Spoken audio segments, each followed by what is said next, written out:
Hey everyone, welcome to another episode of High Energy Girl. And today we have a world-class mushroom expert who is also the president of Namex. His name is Jeff Chilton. And I'm super excited because I've always known that mushrooms were really healthy, but he just opens the door on how healthy they really are. So let's go say hi to Jeff.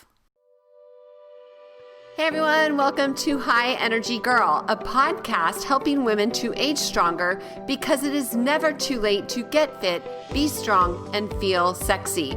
I'm your host, Tracy Gluhide, health coach and personal trainer and founder of highenergygirl.com. Each week, we will either have a guest interview, which will provide you encouragement or an actionable tip to help you age stronger, or I will do a solo episode. Please also join our awesome Facebook group called High Energy Girls, and I'm looking forward to see you on the inside of that group and hope you enjoy today's show. Create Whole Body Wellness, a powerful new advancement in energy medicine. Increase your energy, empower your life. I am super excited to announce that I am now a bioenergetics practitioner. And many people are like, well, what is bioenergetics? So imagine that our body is controlled by our energy field, and these fields get distortions and blockages, which create physical and emotional symptoms. So how do we get energy blockages? From stress, toxins, EMFs, emotional traumas, physical scars, and physical traumas. All you need to do is decode the human body field to get to the root cause and restore your energy for life. For more information, head on over to the blog at highenergygirl.com/bioenergetics with an X. That's BIOENERGETIX, and heal your energy for life. Hey Jeff, thanks for coming on the show today. Hi, Tracy. Thank you so much for having me. I'm really excited to be here with you. Well, I'm excited to learn from you because I know that you are a master at your craft. And so for the listeners that don't know you yet, why don't you just tell us a little bit about yourself? Well, I was born in Washington State, grew up in Seattle. We have a maritime climate here. In the fall, we get lots of rain. Temperatures are down there, kind of moderate temperatures, perfect for mushrooms. So when I grew up, I had mushrooms all around me, and then I got out and was able to hunt for mushrooms. And hunting for mushrooms is kind of like a treasure hunt, Tracy. It's like you're out in the woods. It's a beautiful environment, and maybe you come across some highly prized edible mushroom, and it's like, oh my God, look at that treasure. So I enjoyed it early, and then when I went to university, my field of study was actually anthropology, but University of Washington had a fabulous mycology department, so I also took mycology courses as well. So I put the two together and I essentially studied the use of mushrooms for food, for medicine, and in shamanic purposes worldwide. After university, what do you do with a degree in anthropology, right? It's like, not many jobs out there for anthropologists unless you want to carry on and become a prof or something like that. So I I talked to my mycology professor actually, and he said, because I was thinking, well, maybe I could learn how to grow mushrooms. That'd be really interesting. He said, hey, there's a mushroom farm 60 miles down the road in Olympia. Why don't you go down there and apply for a job? He says, I know the owner, he's a great guy. Went down there, applied for a job, got a job. I was totally excited. I was there for the next 10 years. It was a very, very big mushroom farm, growing 2 million pounds of the button mushrooms per year. And so I essentially lived with the mushrooms for those 10 years. That's awesome. My hairdresser, her boyfriend works at Morgan Hill Mushrooms. Oh, yeah. Yeah, absolutely. That's a very big operation there. Been there a long time. I actually visited there back in the 70s. Oh, okay. I'm really close to that. Seriously, like Oh, yeah. bedroom Okay. community. So how Yeah. funny. Yeah. Small world. Well, I ask people, have you ever actually been to a mushroom farm before? Have I? No. Yeah. I mean, how many people have? And and the reason essentially is that mushrooms are grown indoors in big kind of warehouse like rooms. We can drive around, we can see all sorts of vegetables and grains and things being grown in the fields. No, in a mushroom farm, it's all indoors. You can drive right by it and never even know that it's there. So it's really kind of interesting in that way. So people just aren't used to being like, yeah, I have no idea where my mushrooms come from or how they're grown or anything like that. Mm. So let's go back. So you said you were a kid and you were exploring the forest, going on treasure hunts looking for mushrooms. How do you know the difference between poisonous ones and edible ones? Well, the key really is to be with people who have that experience and have that knowledge, and that's something that everybody needs to be aware of. I mean, look, people think of mushrooms and think, oh yeah, poisonous mushrooms. There are lots of poisonous plants out there too. There's poisonous animals, so they're no different than anything else. Mm-hmm. The difference at times is that there are folks that go out hunting mushrooms. They find these big, beautiful, meaty looking mushrooms. They take them home. They fry up a whole bunch of them. They eat a lot of them, and lo and behold, 8 hours later, they're poisoned. So never eat a wild mushroom unless it has been properly identified by someone that you have a lot of confidence in. And listen, in the Bay Area, there is a very well organized mycological society, San Francisco Mycological Society. If you ever want to go on a mushroom hunt, they love taking people out with them. And every year, normally these societies will have a show. And you go to their once a year show, and they've got all of these different mushrooms laid out on tables. They're all identified. If you happen to have one that's growing in your lawn and you're going, I really want to find out what that is, take it with you. They'll identify it for you, tell you whether it's edible or not, or poisonous or whatever. And remember too that there's a lot of mushrooms that would be considered edibles, but they don't taste very good. So we wouldn't be eating them just because the book says, oh yeah, this is an edible. I mean, normally the book would say edible, but not worth eating. Mm-hmm.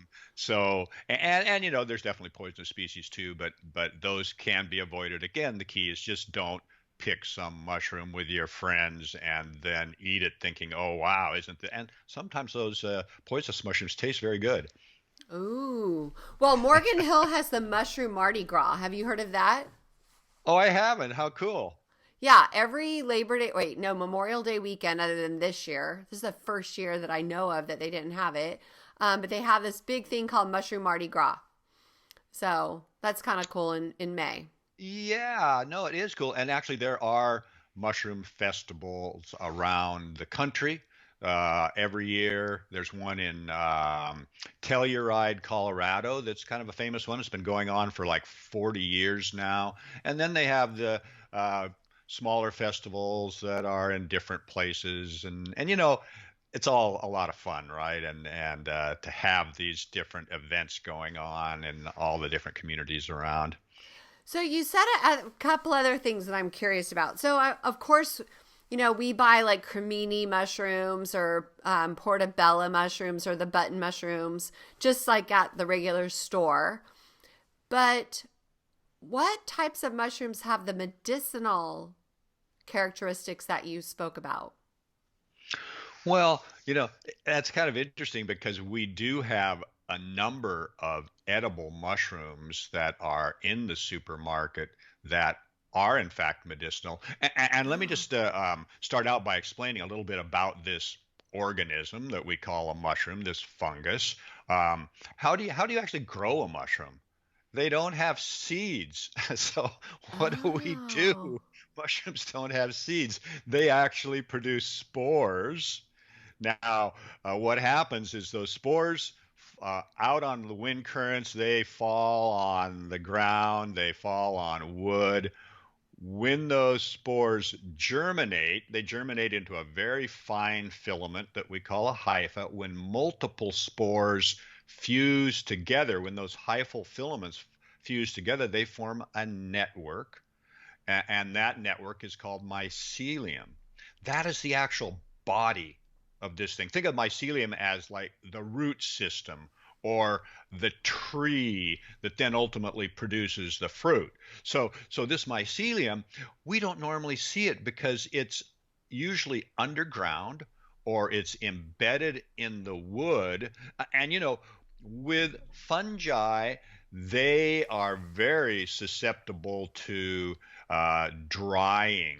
They need a moist environment. So that's why they're embedded in their substrate. They're underground in a nice moist environment, so when conditions are right, that mycelium, which has been spreading out, consuming that organic matter that it's living in. And remember, mushrooms, or what we call mushrooms, they're decomposers. So fungi are out there, they're converting all of that organic matter that falls off the trees, all of the annual plants that die.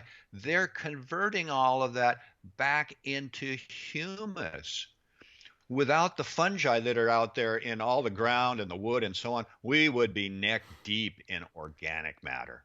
So that's one of Oh. their primary roles, is to convert all of this organic matter back into humus, usable for continued plant growth. Now, they don't do it alone. There are other organisms, bacteria and bugs and all of that, that are helping them. So they're all working together to do that. When conditions are right, this mycelium, this vegetative body, which now has built up a lot of energy reserves, when conditions are right, it puts up a mushroom. Now, that mycelium can actually be perennial. For a wild mushroom hunter, that means I can go back to the same spot where I found that mushroom every year. And as long as there's continuing nutrients for that mycelium to consume, that mushroom will keep coming up in the same spot. So that's why when you go out with a mushroom hunter or you ask them, "Oh yeah, so where'd you find that anyway?" They say, "Nah, can't tell you." that's a se- Ah. that's a secret, right? So so up comes the mushroom, and it's interesting because oftentimes what happens is a person's walking along and they go like, "Oh wow, look at that, a mushroom. It must have just come up overnight or something." No, it didn't. You actually didn't notice it until it got to a certain size, and then you went, "Oh, look, a mushroom. It's been there for a couple of weeks developing, and it'll be there for anywhere from, depending on the species, 1 week to 3 weeks. Some species grow up and then they basically die very quickly. Others grow up and it takes a bit of longer time. Just depends on conditions. So up comes the mushroom. Now we've completed what we can call this life cycle. The mushroom comes up.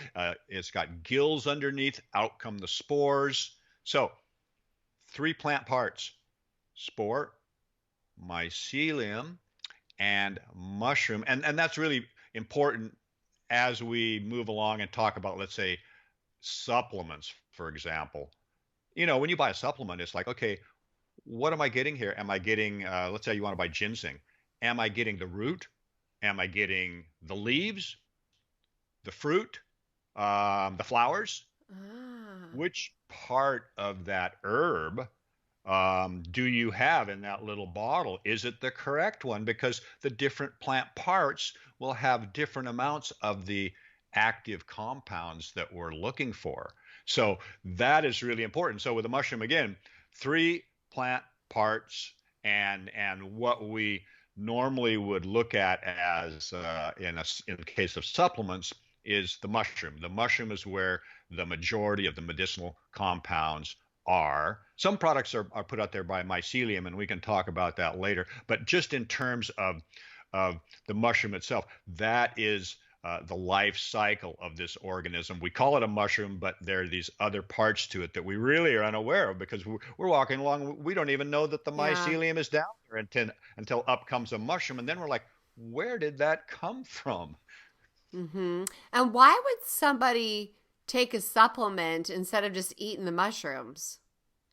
Well, that's a great question because One of the things that I really advocate is for people to put mushrooms into their diet.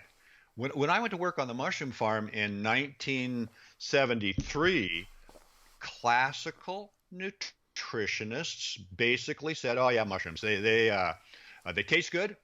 Put them in whatever. They're kind of a garnish or something, but they have no food value." Why did they say that? Well, they said it because mushrooms are very low in calories. Low calorie means, oh yeah, there's no energy there for us and we need something out of our food. So low calorie back in the 70s was like a non-food food. Well, mushrooms are highly nutritious. They're like 20 to 40% protein. And when I give you a range here, it's essentially because not all mushrooms are the same in terms of their medicinal or their food value, their nutritional value. So there's going to be a range. Each one will be a little bit different, but 20 to 40% protein, high quality protein, good amino acid profile, only one of the essential amino acids missing. They're mostly carbohydrate, but they do not contain starch. So Mm-hmm. there are none of those starchy, high glycemic index carbohydrates in mushrooms. No, what's in those mushroom carbohydrates are mannitol. Are you familiar with mannitol at all? Mm-mm. Mannitol is a very slow acting type of carb. It's one of those things that, man, we are really important because it is not giving you that burst that you get with eating something that is sugary or something that you would be getting from grains. Nothing like that at all. It's just very slow acting. Doesn't really get even in your small intestine. That it's hard to for that to actually be digested.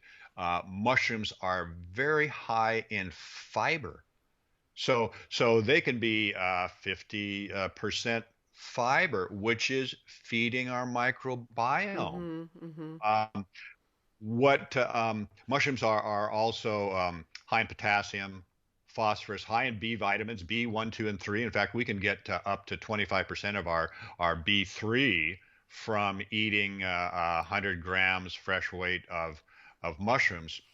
Just to give you an example, the other day I took a button mushroom, just a medium-sized button mushroom. I put it on the scale. 40 grams. That's like an ounce and a half. Just one mushroom. So when they say 100 grams of fresh mushrooms, that's like three of those button mushrooms. So it's not a lot. I mean, I can sit down when I eat mushrooms, and that's often like probably 4 or 5 days a week. I've got mushrooms in my meals. Um, I can do like 200 grams, no problem at all. In fact, especially when I eat, I'm a meat eater. So when I eat a steak or something like that, I'm always eating it with a slug of mushrooms. Every bite's got Butter. mushrooms with it. So yeah, I cook it. I cook my mushrooms in butter. That's my oil of choice. And here's a key for all of your listeners, and that is when you cook mushrooms, do it in a hot pan. This is a huge mistake that a lot of people make. Have you ever heard people talk about mushrooms? Slimy. Oh my God, no, I hate mushrooms. Yeah, that's like a common one for a young child, right? Mushrooms, gross. So it's like, well, the reason is that they've been cooked in a pan that's not hot enough, and what happens is all the water comes right out of them, and now they are cooking in this fluid, and they come out of it, and it's just like, oh God, these are horrible. No, when you're eating mushrooms, cut them maybe a quarter of an inch thick, not too thin. Fry them up in a hot pan if that's how you're cooking them. In a hot pan, fry them 5 or 10 minutes. And I like to brown the sides of them. That will seal in the moisture, give them a nice little extra flavor to them. That way they're gonna not only taste good, but the water's going to be inside them. And remember too, when you're frying up mushrooms, they will shrink. You think, oh, gee, I don't know if I've got, too many here when I'm cooking them. You put them in your pan, and then later on, you're like, where did they go? Yeah. They shrink down to about half their size when you're cooking them. So again, cook them properly. And the thing about mushrooms is they go with everything. You can put them into omelets. You can cook them with your meats. You can cook them into a stir fry. You can do just about anything with them. And right now, you're lucky. You're in California. You've probably got, besides those three mushrooms that you spoke about earlier, you've probably got another six different mushroom species in your marketplace. And here's something kind of interesting. Those three mushrooms that you talked about, the cremini, the portobello, and then the button mushroom, they are all the same species. Oh, I didn't know that. Yeah, yeah. Basically, that cremini is nothing more than a brown variation of this species. Most of what you would see would be white or off-white or something like that. And then the portobello is nothing more than allowing that mushroom to grow bigger.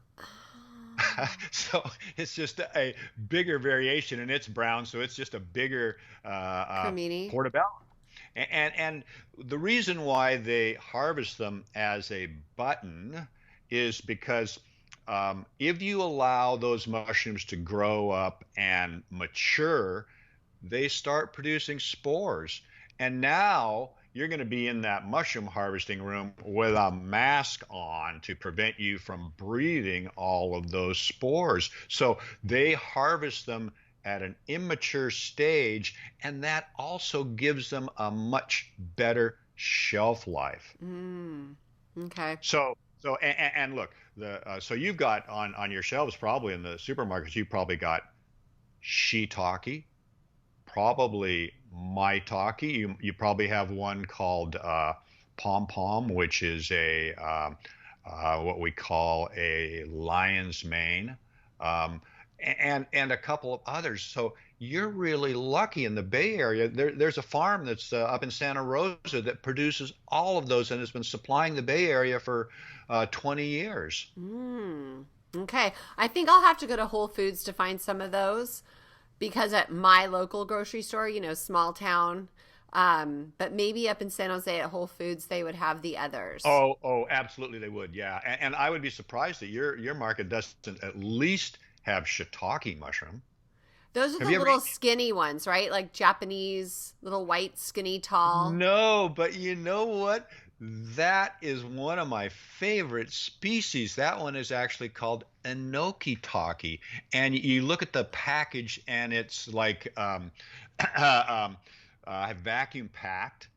And there are like 1,000 of these things in there, all packed together really tightly. And when you buy those and you strip them off and you fry them up, they taste like these really crunchy noodles. The texture is wonderful. The flavor is great too. Small, little, tiny cap, very long stem.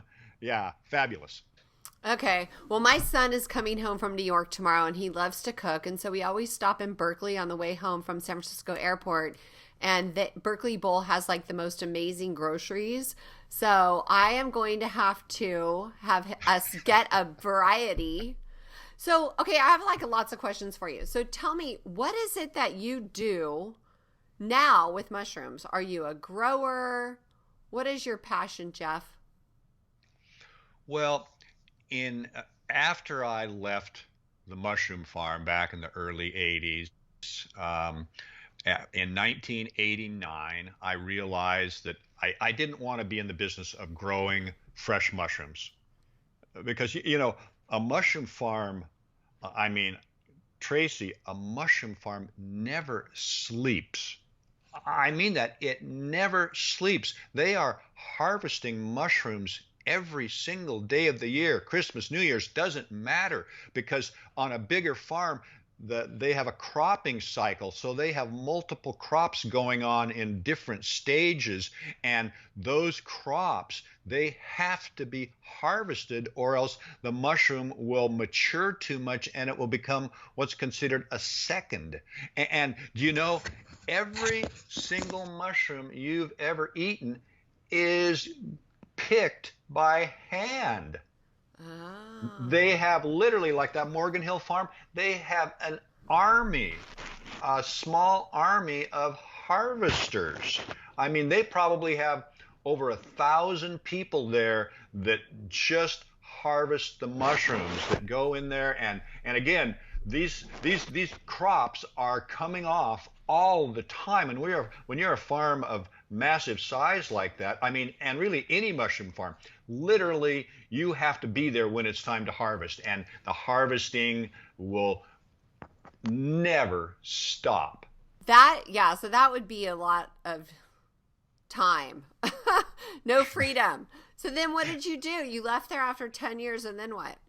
Well, so then in 1989, and knowing about medicinal mushrooms, Mm-hmm. I decided, okay, I'm going to go into that as a business, because the beauty of that is that what I would be selling now is not a fresh product, which has to get to market, or else it is spoiled.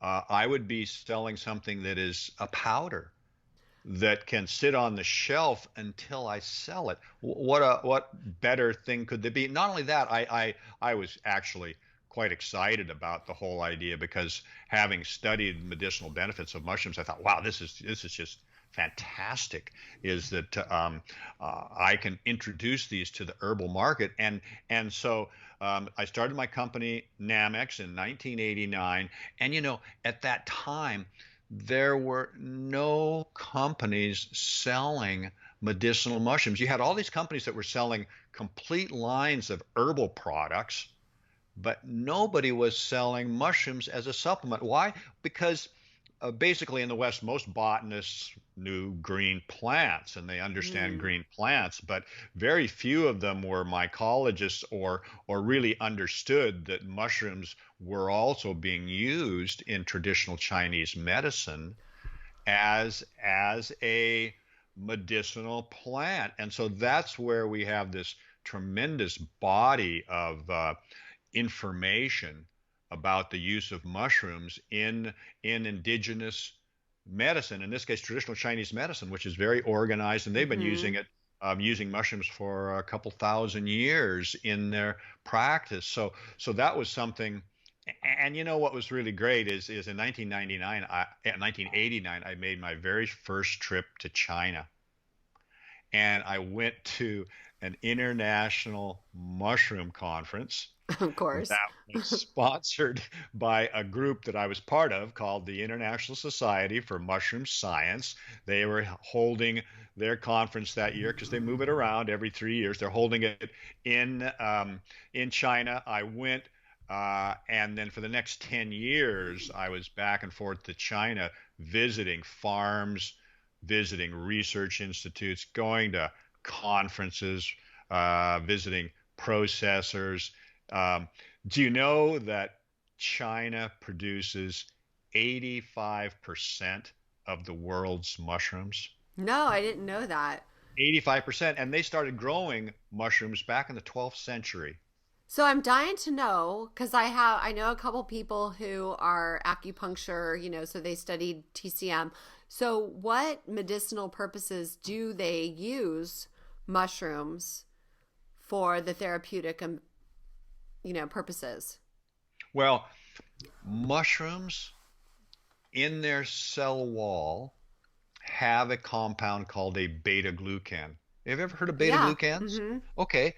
Mushroom cell walls are made up of 50% beta glucan. Beta glucans, there is a tremendous body of research around beta glucans and how they offer immunological benefits. So, Mm. so that is really the key to the benefits of mushrooms. And one of the things about that I really like is that it lends itself to this whole concept of food as medicine. Mm-hmm. I mean, it isn't our diet the foundation of our health? That's what we believe. Absolutely right. So I look at, and this is where I tell people eating mushrooms is really important to get them into your diet. And what these beta glucans are considered, they're considered as a immunological potentiator. So they will strengthen our immune system. And what happens is whether we eat the mushroom or whether we supplement with the mushroom, those beta glucans will uh, hit certain receptor sites that we have down in our small intestine. They'll hit those receptor sites. Those receptor sites, once that action has been initiated, that will actually stimulate the formation of immune cells. And mushrooms are kind of looked at again. It's a biological response modifier. They are considered modulators of the immune system. And what that means is that if you're not sick, fine. They're not going to be overstimulating your immune system at all.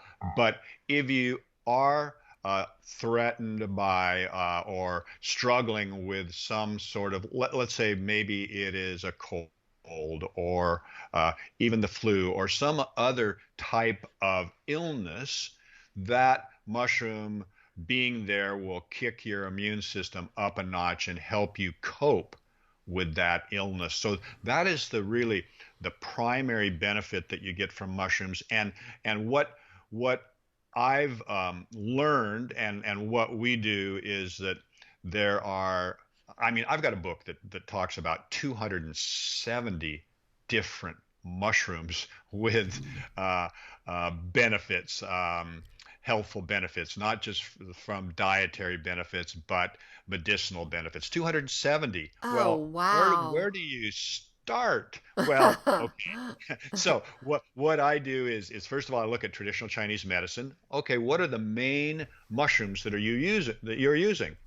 Okay, there's about, let's just say 10 or so that they use and are important. Then I go out to the scientific literature and I go, okay, is there any scientific research that supports the use of these mushrooms for what they're being used as?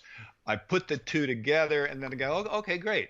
Out of those 270, I've got 10 species which are absolutely not just utilized by traditional Chinese medicine and other herbal communities around the world, but also scientists have told me that yes, what's in those mushrooms, the compounds in those mushrooms have medicinal benefits. So that's how I do it. And so, can you imagine? Have you ever been to Natural Foods Expo in Los Angeles? Mm-mm.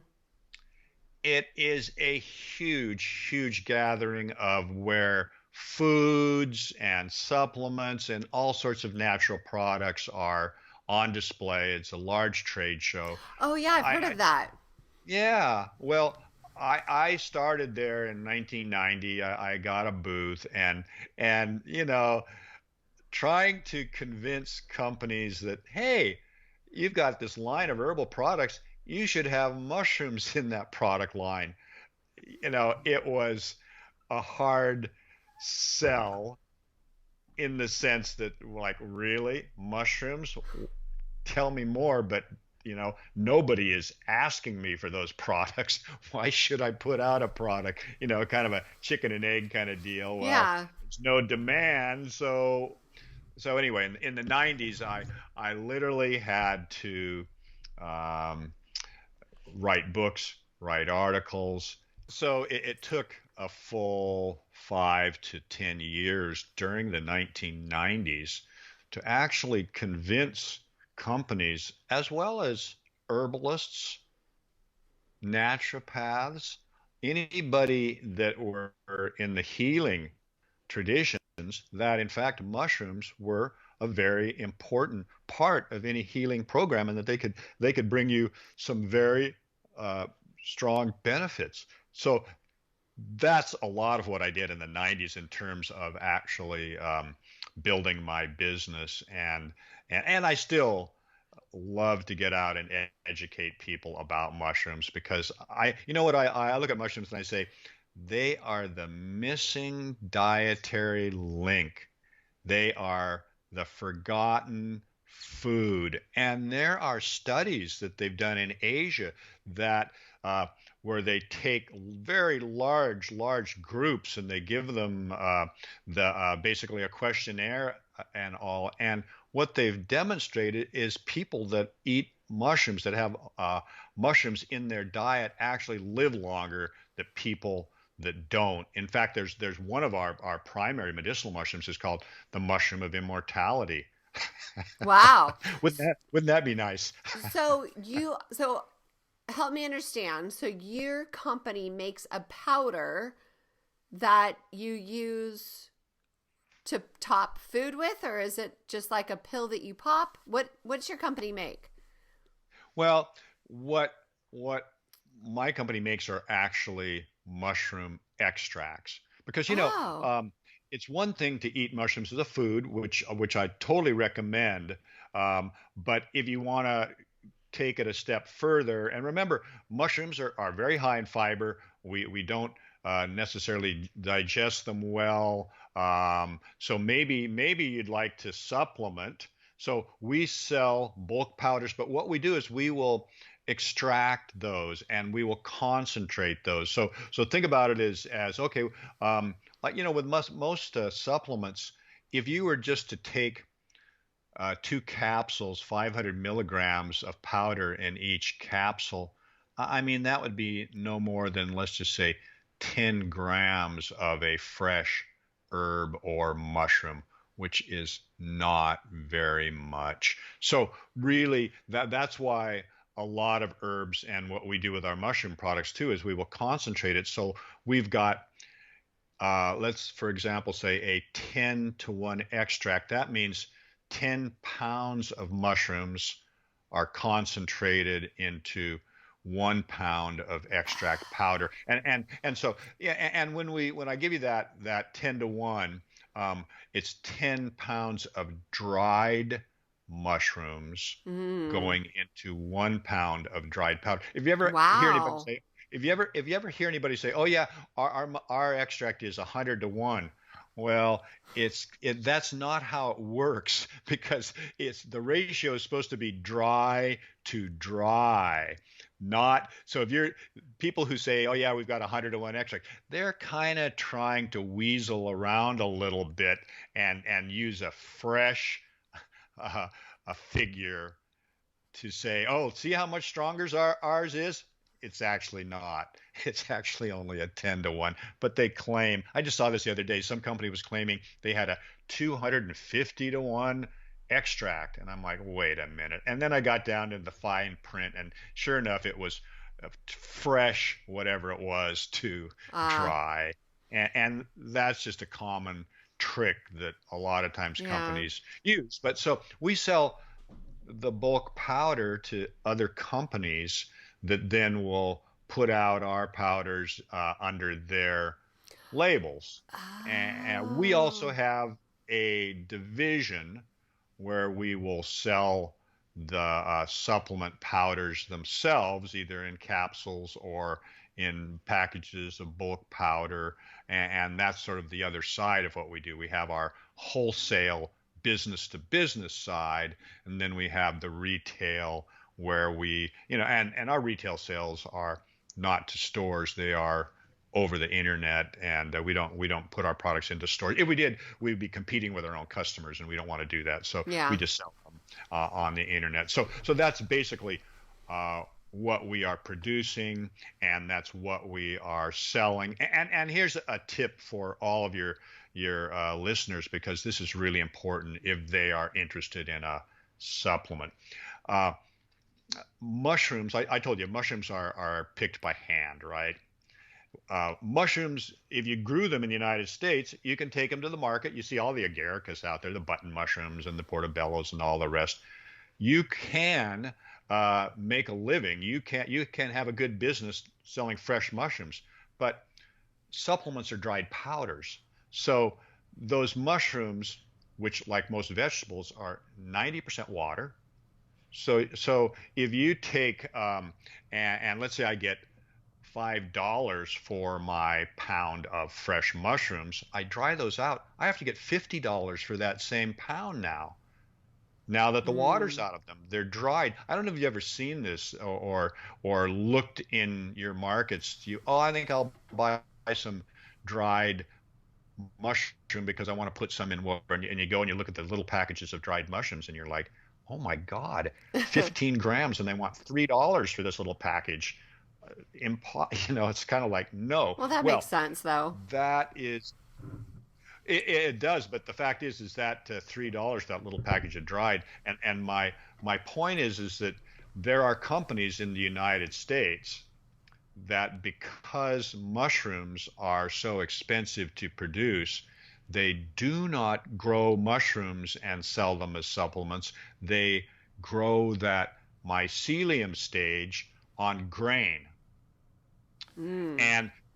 and so they sterilize grain. They then will grow the mycelium in sterile culture, and the mycelium will grow out. It will cover the grain, and then they will dry that, grind it to a powder, grain and all, Ooh. and sell it as mushroom.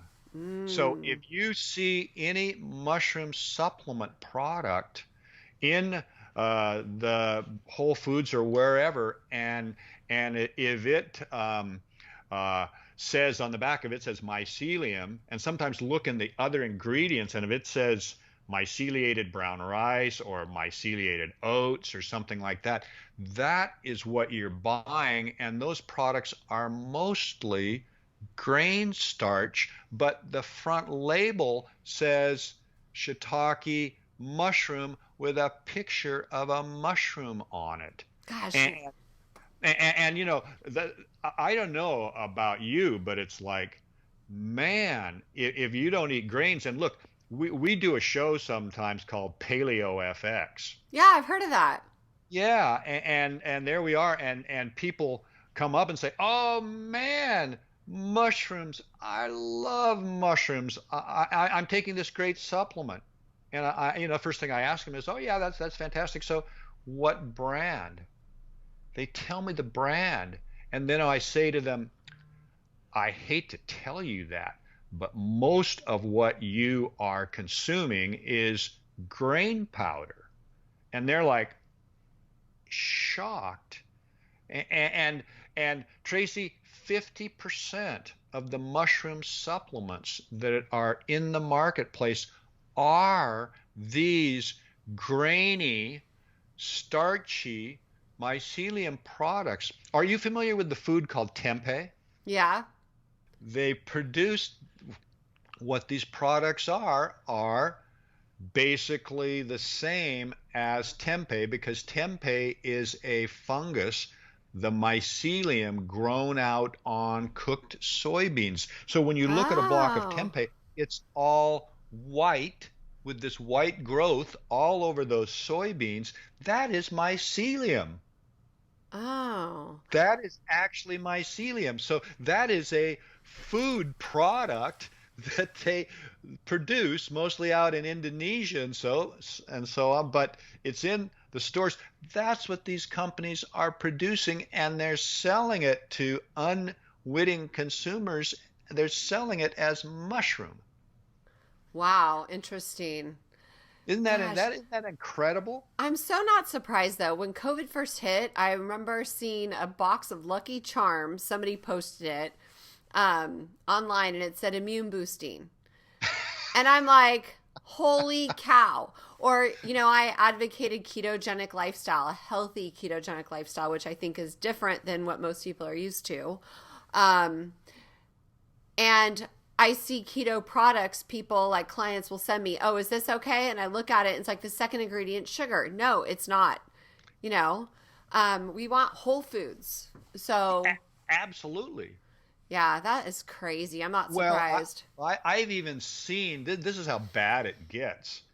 I've actually seen some of these products out there, and somehow they've got a little paleo badge on there. And I'm like, I've even contacted the organization that gives out those badges, certificates, whatever, and they did not respond back to me. They did not respond. Wow. And I'm just like, you're a certification organization, and you're not even checking what products are getting your paleo certification. This is outrageous. It's no surprise. I mean, honestly, it's no surprise. So I really do. I'm not a big fan of big food, big government, all of that crap. They just lie, it's just all about the We dollar. we are, you know what? I could not agree more. We are awash in lies and misinformation, whether are these giant corporations or whether the government that is in league with them, Mm-hmm. and trying to cut through that when most people are just watching the 6 o'clock news or reading their local newspaper. I kind of laugh at my friends because, it's like my generation, I mean, the 60s and all that. I laugh at some of my friends. I'm like, you're still watching the 6 o'clock news? Really? And you're still reading a newspaper? Nobody under 60.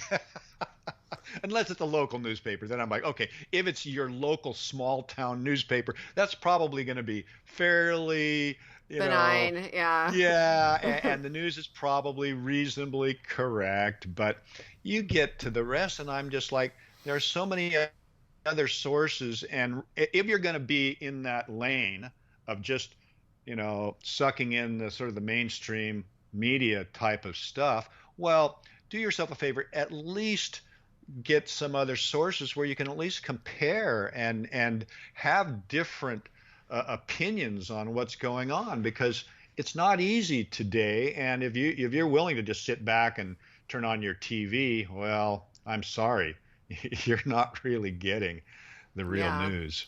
Oh yeah, I haven't watched the news, gosh, probably for 30 years. For a Good long, long for you. time.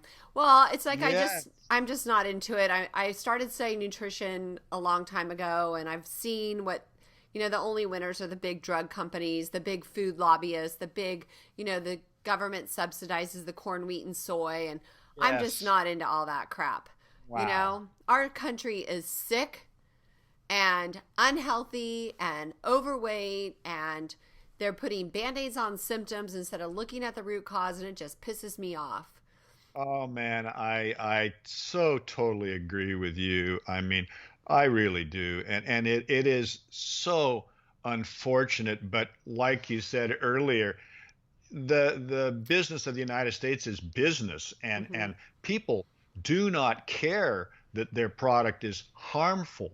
They sell it anyway because all they're interested in is making money, and ultimately, they look, who do they look up to? They look up to billionaires. Those are the last people I would look up to. Yeah. Those people to me are like, no, no, no, I don't listen to those people. My God. Yeah. Yeah. I'm with you. I guess we're aligned. Okay, we're running out of time, and I want to hit two more things. One is, you said you write a book? Yes, a couple of books. Actually, one of the books I wrote was in 1983 called The Mushroom Cultivator, A Practical Guide to Growing Mushrooms at Home. 400-page book. If anybody wants to learn how to grow mushrooms, I highly recommend it. It's available out there. And then really in the 90s, I wrote more articles, but I commissioned a number of books by other people who had the time to write them. Some of those books are out of print now, but it was mostly articles that I wrote back there. And I've got a great on my website. I've really got a great white paper called Redefining Medicinal Mushrooms that I encourage people, if they're interested, to look at, which has everything that I've talked about today. What's a mushroom, and what are beta glucans, and what are the benefits of mushrooms, and what do you have to look out for, all of that. Oh, cool. And what is your website? Namex, NAMMEX.com. That's the wholesale company website. We've got a lot of great information there for people, and I always encourage people to come for the information. And then the other website, which also is chock full of good information, is called realmushrooms.com. And that's where they could buy the powder? They could buy them there as well, yes. But realmushrooms.com's got a lot of good information too. And on the Namex site, I've got slideshows there as well that show how our mushrooms are grown, how our extracts are made, all of that type of information. So you really get behind the scenes of this. Oh, cool. Well, I'm going to have to check out both of those sites then too myself. Yeah, absolutely. And you know what? I'm just so, I guess, encouraged by people like yourself. And of course, you've got a history of doing this, and that's wonderful. And podcasting has just been so great for people to spread the word out there about healthy living. You know, there's just too much illness in Western society right now that is caused by dietary foods and so on, and just outlooks. You know, people not exercising enough, people not getting fresh air and clean water. When I grew up in Seattle, Tracy, the water coming out of the tap was just nectar. It was amazing water. And then when in the 50s, when we'd go to Los Angeles to visit my aunt and uncle, they were getting all their water out of a big 5-gallon, 10-gallon plastic jug. and now traveling, it's kind of like, you know, I'm so used to water coming right out of my tap is absolutely drinkable and delicious. Up here, that's still possible. But when I go to other places and I see that, I'm absolutely shocked. And I'm even shocked here where the supermarket sells bottled water, for God's sakes. Who buys that? And in some cases, we're forced to buy it because we end up in places where the fresh water's been completely destroyed. Yeah, with fluoride and chlorine and all that. Well, yeah. I always tell people not to buy those plastic water bottles. I mean, I said, how you don't even know how old that is. That could have been sitting in there for a year. You don't know. You know, or overheated at some point and having those compounds leaching out of it and into the water there. No, it's and just the whole thing of water treatment. Everything's got to be treated now because we've spoiled it. Yeah. And so it's so unfortunate. And you know, I mean, air, water. I just read the other day how now they're getting ready to put water up into the big markets as a commodity. And I'm just thinking, yeah, what's next? Money again. Yeah, it absolutely is. I mean, that's kind of what these people, that's how they run the world, and it's just not right. It's not. I agree with you. Well, hey, Jeff, thank you so much for coming on the show. It was an absolute pleasure chatting with you. I love your spunk and your spirit and your excitement about mushrooms, and you've actually inspired me to go to try some new varieties. Excellent. Well, try shiitake. Shiitake is my favorite mushroom. They call it shangu in China, which means fragrant mushroom. Great flavor, great aroma. And then, of course, the enoki take, like I was telling you, too, those little long ones, they're delicious, too. So you're going to be able to find a lot of interesting mushrooms to play around with, because you're lucky you're down there where a lot of them are growing. Yeah, when you were talking about that one and you crisp them up, I'm on a fast. Like, I haven't eaten since Sunday. And I'm like, my mouth started watering. And you're like, oh, they're so crispy. And I'm just like, oh, God. Yeah, good thing I didn't talk about mushroom chocolate. Oh, geez. Next time. All right, my dear. Well, I honor you and thank you so much for coming on. And we will be in touch. Thank you very much, Tracy. It has just been a pleasure to meet you and be on your podcast. Aw, thank you. Take care, Jeff. You too. Okay, he just opened my eyes to a whole new world of mushrooms, and I can't wait to run over to Whole Foods and try some different varieties. So if you like this show, please head on over to his website. You can find that at the show notes page at highenergygirl.com/show. Thanks so much for watching, and make it a great day. This podcast contains the opinion and thoughts of its host and guests. It is intended to provide helpful and informative material on the subjects covered. All statements made on the podcast have not been evaluated by the FDA and are not intended to diagnose, treat, cure, or prevent disease. If the listener requires professional assistance or advice, please contact your personal medical doctor.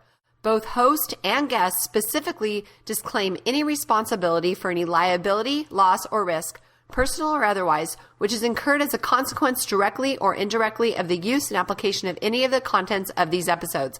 Like I said, this is my opinion and I could be wrong.